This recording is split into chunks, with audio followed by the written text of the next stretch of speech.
Welcome to Hinduism or Hindu religion.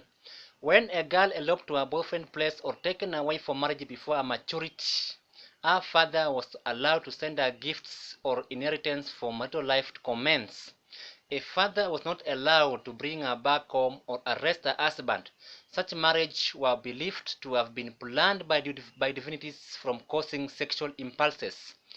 Menstruating women were not allowed to enter the temple, cook, wear flowers, or into sexual unions. They stayed away from men and other women to allow free flow of apana. Blood confirms a divine presence as well as fertility. Rules for sexual abstention prescribed by law books for boys and girls precluded possibility for premarital affairs among children for the upper casket. Lower casket had less restrictions. Boys faced strict regulations as compared to girls because are perceived or were perceived to be rich in seduction tricks and masculine to influence sexual unions. Compulsory abstention for them were known as brahmacharya, which lasted until 14 years for girls and 16 years for boys, so girls matures before boys. During such phases, teens were not allowed to use makeups, wear ornaments, and seek any pleasure, for pleasure corrupts virtues. Law books prescribe several rules to keep them separated from opposite genders.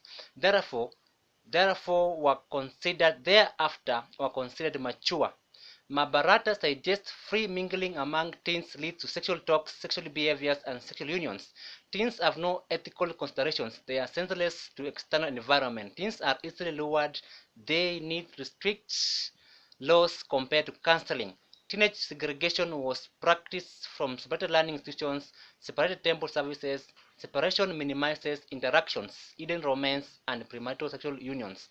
After completing religious teachings, teens were considered adults and were allowed to search for married partners from within casket, from mingling to identify right marriage partners, or from interventions of religious leaders and parents. Graduation from certain religious teachings predicted maturity and not necessary age. Different Hinduism teachings or Arab Hinduism states identify the bride and bridegroom to be should not see each other until they are officially wedded. Most cases identify the bride stayed with the religious leaders to avoid chances for sexual unions arising from sexual impulses. Courtship or datings were unheard of. Infertility and impotence were human problems believed to be reversed by divinities. During dedication rituals, divinities were consulted as Braviani, goddess of fertility with the ability to heal or perfect beauty, sexual organ, reproduction, fortune, miscarriage, and conceptions.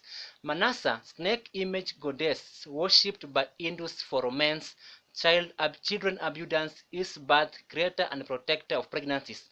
Motherly power belonged to her. Motherly power means conception for children. Without children, a woman is powerless and unrecognized. Sexual unions are huge favors from divinities. Hinduism uses erotic sculptures to appreciate sexual gifts from divinities. Naked sculptures, sexual sculptures, kissing or hugging sculptures to evangelize sexual activities. Shiva, god associated to death and destruction, is worshipped and symbolized by phallic form known as lingam. Parvati is his principal consort.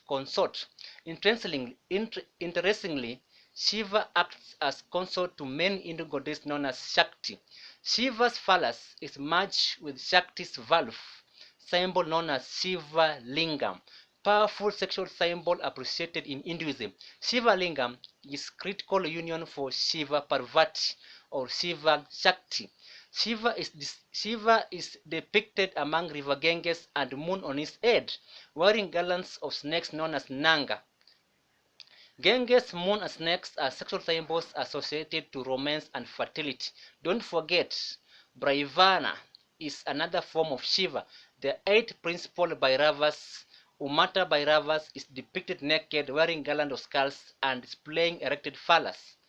Women or girls place their forehead on genitalia as fertile rituals. By doing so, women or girls are believed to be blessed with conception, husband, sexual unions, or romance.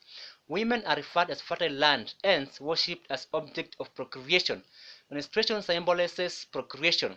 For first menstruations was always marked by vigorous fertile rituals. Girls attending first menstruation were separated for 3 days, bathed on fourth day, and priests conducting fertile rites cup them 2 ants and oiled banana, Cupped hands represent yoni valve, and banana represent lingam phallus to be allowed into womanhood. So kaya punja refers to worshipping of girls as conceiving beings. So menstruation predicts maturity and not always age or physical appearance. Menopause rituals were performed after menstruation cycle had ended. Women celebrated by performing Linga Mundra and Yomi Mundra fertile gestures to fertile gods or Namaste. So females go through two fertile stages in their lives. All shrines or places of worship add or have red scarlet, red paint, red ribbon, red sheet, or red carpet. Why can they avoid red color? Red is divine pentacle. Lightning is a divine signal. Sometimes strikes those wearing red dresses or around red color. Apart from shrines and visitations, divine couples or gods and goddess add possessions such as husbands, wives, children, forests, land, valleys, mountains, caves, rivers, and such features. The living were allowed to the territory of the gods or goddess on conditions. Trespassing to such territories without divine permission resulted to death. So seducing a girl selected by the gods to serve them resulted to calamities. There are many fertile gods and goddesses in Hinduism religion. These are recaps for them to prove sexual behaviors are controlled by divinities.